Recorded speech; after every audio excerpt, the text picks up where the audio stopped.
Alright, so if you're watching this video, you've probably seen a bunch of other videos in the past from a bunch of other people, right? Talking about the secret to playing fast, or oh, this is the real technique to playing fast, or oh, you're going to shred in 30 days doing this. And I'm just going to pop your bubble for a second and let you know that none of that stuff's going to be, how do I say it? So it's not going to be an instant result, okay? Even the stuff I'm showing you today is not going to be like an instant fix.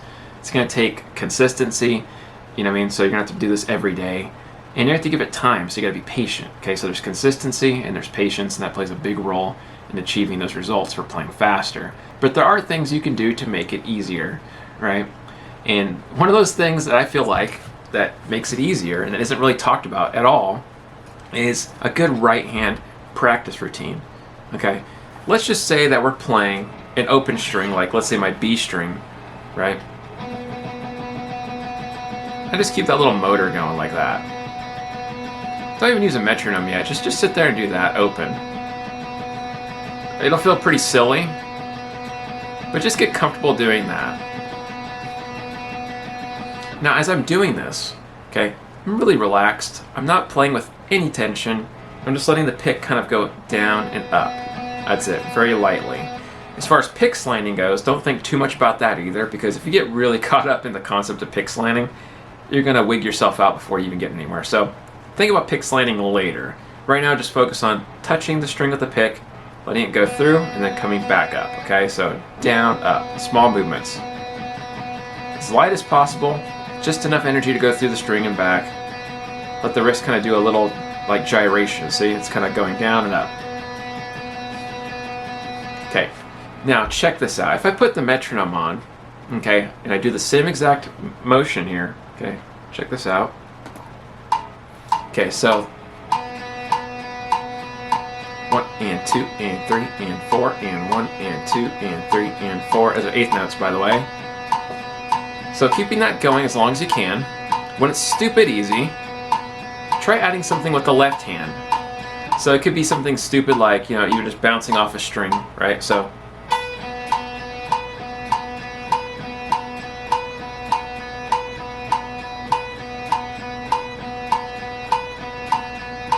then you can also, you know, move between frets. So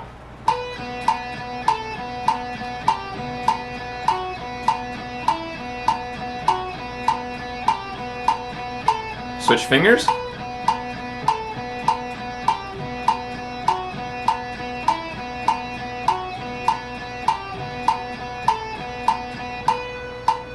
But here's the thing, right?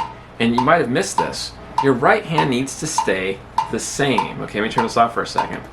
So when I'm using this picking pattern and this technique, I'm making sure that my right hand stays exactly the same as it was before. Nothing changes. All right, just keep that same motion. So the right hand stays the same. You cannot change that, okay? Because what happens is a lot of people will get used to playing a pattern with their pick, but as soon as the left hand comes into play, the right hand gets thrown off. And that's going to screw you up, because if you're trying to match what your left hand's doing, you're automatically going to lose what you just had in your right hand, that little motor. So this is very critical when playing fast, especially when you're doing certain things that are like, everything has to be synced up to a certain degree, right? So here's how you can negate this. Putting the metronome back on, okay, keep the motor going the whole time. Simple eighth notes. And when you add the left hand, remember the right hand's separate. Keep it like a motor. Nothing changes.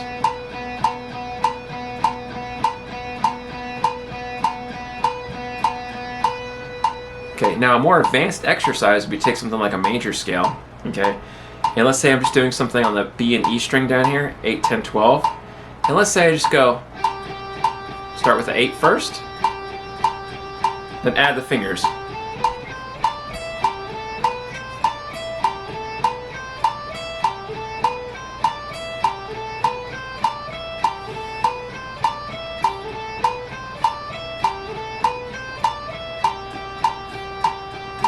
The right hand stays the same. Nothing changes. The only thing that's happening here is now I'm adding that movement, right? So let me go ahead and pause that for a second. So you're going to hear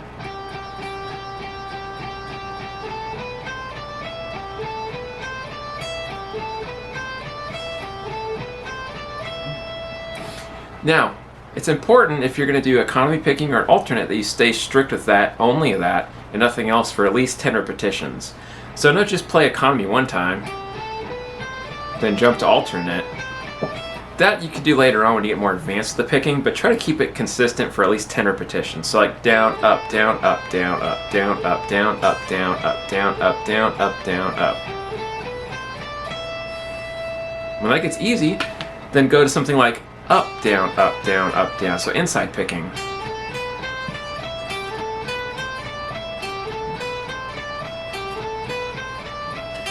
Then do the economy. Down, up, down, down, up, down, down, up, down, down, out, up. Or sorry, I'm saying it backwards. Down, up, down, down, up, down. All right, so you can apply this to everything that you do, right? With any scale, any subdivision, any note combination. It can be done a million different ways. It's infinite, right? I'm just giving you guys examples of what I do and how I kind of go about teaching some of my students. Just give you an idea of how you can build a speed in a way that's realistic. So let's say you're doing a 6-string pattern, right? 8th notes again. Let's say I'm doing C major, just 1 and 2 and 3 and 4 and keeping that motor going.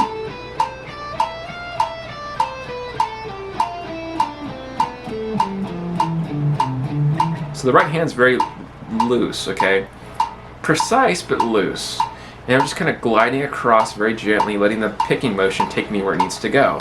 That's alternate picking, and again, do multiple repetitions. Then you can do economy.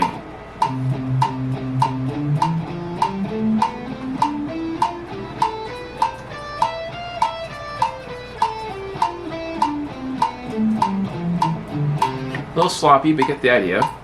Okay, I'm gonna turn that off for a sec. So that's just one thing that you can do. We can go over triplets and 16th notes in a second, just to give you some more advanced exercises. But just remember, it doesn't matter like what BPM you want to do this at. It doesn't matter what subdivision you want to use. I recommend trying different BPMs. Experiment with all your subdivisions, obviously. But as long as you're doing something, you're going to notice a result. If you're consistent, and you got to be patient, like I said, and do it every day. If you don't do it every day, you're not going to see the improvements you want. And I'm not, like I said, I'm not saying you have to be a shredder. I'm not saying you have to do stuff like that. But if you want to play faster in general and just get used to picking faster notes, this will definitely help you. Alright guys, moving on to some triplet exercises at the same tempo. So we're still at 100 beats per minute. I'm just going to do triplets instead of 8th notes. If you ever play at a certain BPM and you feel like it's easy to do something at 8th notes, try triplets, the same exercise. If that's also easy, go to 16th notes. If that's easy, 16th note triplets, and vice versa. Just keep going with it. If 8th notes were easy enough, but you can't do triplets, try 8th note swing, right? 1, 2, 3, 4, right? That kind of pattern there. All right, so let's go and put the metronome back on and show you guys some triplet exercises you can do to make this more complicated. Again, keeping that same motor going in the right hand like we did before, but triplets. So 1 Anna, 2 Anna, 3 Anna, 4 Anna. Still relaxed. Light movement. 1 Anna, 2 Anna, 3 Anna, 4 Anna.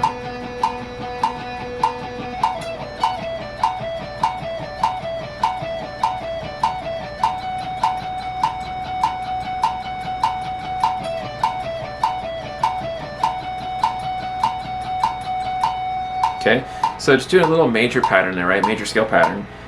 3 notes, right? 19, 17 to 15 on the B string. Keeping it on the 19 for a second to get the motor going.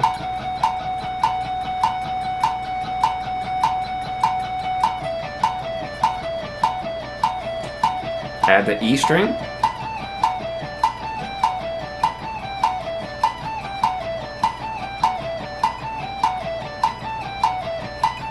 Shift position.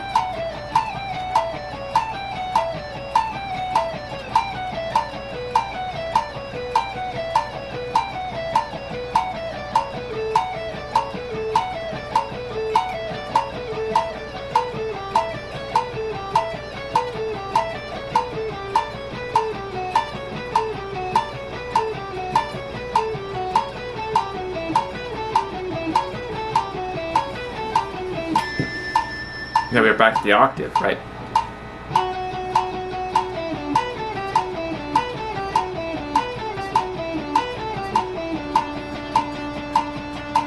Alright, so very important we keep that constant fluid picking motor, right? And we don't change it for the notes. Even though our left hand's doing something different, we need to make sure the right hand doesn't do anything different, it just keeps the same. And we just move across the strings the same way. So 1 and a 2 and a 3 and a 4 and a. Alright, just playing the strings muted, no notes there. Now 16th notes. Alright, so you can think daka daka daka daka daka daka daka daka daka daka daka daka daka daka, right? Or you can think 1E and a 2E and a 3E and a 4E and a 1E and a 2E and a 3E and a 4E and a, right? So 4 things happening on one click. And so same motor motion, just 16th. Try not to accent anything.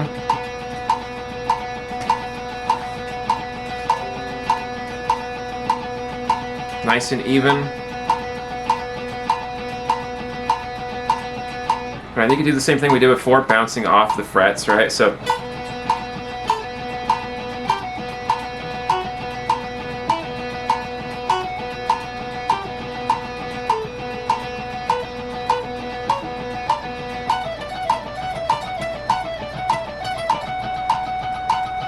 get that motor going. Roll the fingers.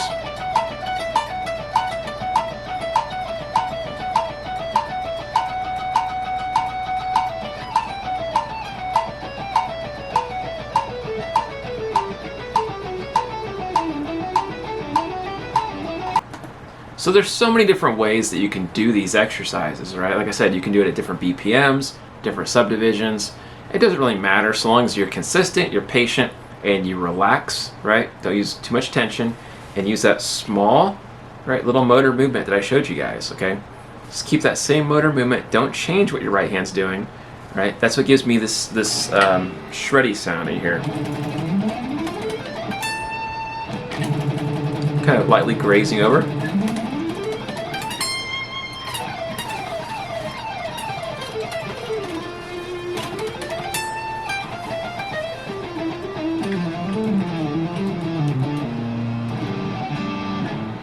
Right, but you get the idea. I'm just kind of gliding the pick through the strings, keeping that little motor movement. And I say this over and over, and you guys are like, man, you already said that like 100 times. But I just really want to ingrain that in you because, again, it's really, really important, and it's something that it's really neglected. So yeah, focus on that in little exercises, okay? If you guys want to dive into this further, let me know down in the comment section below. Or if you have any questions about anything, I'll definitely do my best to help you guys out. If you want like any tabs or lesson type material, let me know. I do offer lessons on Skype and Zoom and other platforms. But yeah, just take it slow, be consistent, and be patient, okay? And just do a little bit every day. It does go a long way, no pun intended. If you guys enjoyed the video, be sure to hit that subscribe button and click like if you haven't already. Share this video with your friends, it might help somebody out. I'll catch you guys in the next video. Rock on.